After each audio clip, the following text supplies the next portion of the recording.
Hello, hello, hello. Now, welcome to this edition of A Quick Pint. Now, I was going to do a video today on this Nigerian fake professor who has come to light saying he's a professor at Oxford and Cambridge, and it turns out that actually he's not at all and he has no qualifications.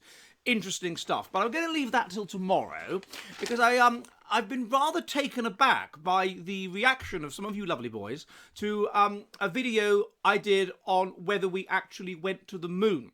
And I'd like to stress that I was asked to do this video. Our drinker at the Jolly Heretic Public House, Mr. Yao Escudo, commissioned me to do this video. He wanted me to watch a detailed documentary, which I was happy to do, which argued the moon landings were faked, and to respond to it, and that I duly did. And some people have reacted with a certain degree of fury to this, that they have said this makes me stupid, that my video was very disappointing, and that I'm, biased and whatever else. So I would like to respond to this. These are the main reasons why it strikes me we can say we went to the moon. One, well, putting aside the fact that it was all people were witnessing at the time, that could of course have all been fake, as you say. One, with a very powerful telescope, a very powerful amateur telescope, you can literally see the remnants of lunar modules and whatever strewn on the moon. And the placement of those items on the moon is independently verifiable as being in the same place that you can see if you look close up, and you can see with even greater certainty that they are those remnants.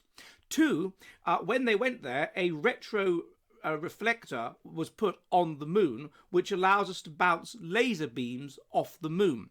If that retro reflector was not there, we would not be able to bounce laser beams off the moon. Thirdly, we have 382 grams of lunar rock. This has been independently verified by a number of different space agencies, including the Chinese, as not being from Earth. So therefore, it's pretty likely that it's from the moon. So if this was a great American conspiracy theory designed to make the West seem powerful in the eyes of the Soviets or whatever, then why is it that other nations, indeed enemies of America like China, are independently verifying this lunar rock? So we then, in addition, from the NASA has a reconnaissance orbiter, and from this reconnaissance orbiter, high-resolution pictures can be taken of the lunar surface. These pictures show the markings of the descent. They show strewn bits of the lunar modules. They even show the footprints of the astronauts, and these have been independently verified as genuine, again by other space agencies that have sent up orbiters, including the Chinese and people that might wish to humiliate the Americans. In addition, of course, the Soviets would have been watching this with hawk-like, and they would, if they had been any problem with it, they would of course have highlighted it, and they haven't done so. And the reason they never did so is almost certainly because it is real, because it is not some great American conspiracy to humiliate the Soviets, because it actually happened. Now, a number of people in the comments have come up with even more interesting counter-arguments, such as that it would have been, in those days, faking photography and faking video was much more difficult than it is now, and so to successfully and convincingly fake this, it probably would have been more difficult than to actually do it, because you'd have to have the rocket that people could see, you'd have to have a huge amount of film with no break in it.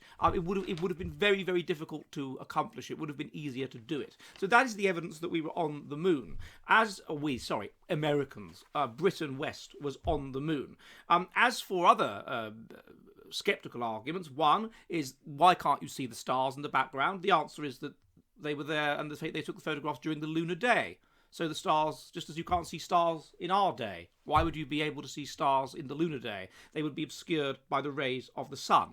A second is that it looks like the crosshairs of the camera are behind the item, in some pictures implying fakery. The answer to that is that bright objects will sometimes make crosshairs fade, and that when they're copied or scanned, the crosshairs can be lost completely in the photograph. Another is that on one of the missions, there seems to be a C written on the moon rock. When this is looked at close up, There is no such sea.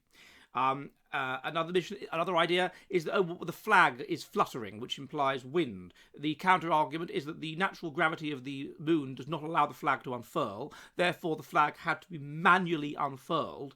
And during this process, there is a little bit of fluttering because of the people unfluttering it. Otherwise, then, it stays still and has stayed still ever since. So, I mean, you can come back at me and say, oh, well, the COVID-19 conspiracy or whatever. That's a quite separate issue. I may do another video where I look at the dynamics of conspiracy theories in general, because some people have made some good points about that. It is true. Where do you draw the line between a large-scale conspiracy, which is unlikely to work, and a small-scale conspiracy? Difficult question. Some very interesting questions have been raised by you lovely boys, and I'm very, very grateful for the sceptical thinking of the drinkers at the Jolly Heretic on this matter. And I'm not saying the moon landings weren't faked. They may well have been. But at the moment, it seems to me the evidence indicates that they were not. And so I hope you have a most violent weekend. Hello, hello, hello! The Jolly Heretic is an online public house which meets on Mondays and Thursdays at 7 p.m. UK time, 2 p.m. New York, in which we discuss the kind of based, fearless science which is increasingly expunged from our woke, joke universities. If you would like to help the Jolly Heretic public house, and there are many ways you can do so, please, please, please become one of my patrons on Subscribestar. Also, if you want to, you can donate to the channel using Odysee and Entropy, and you can also purchase Jolly Heretic merchandise, such as shirts and mugs. All of the links are in the description. Again, I'd be most violently grateful if you could assist the Jolly Heretic Public House, and I will see you all soon, and goodbye!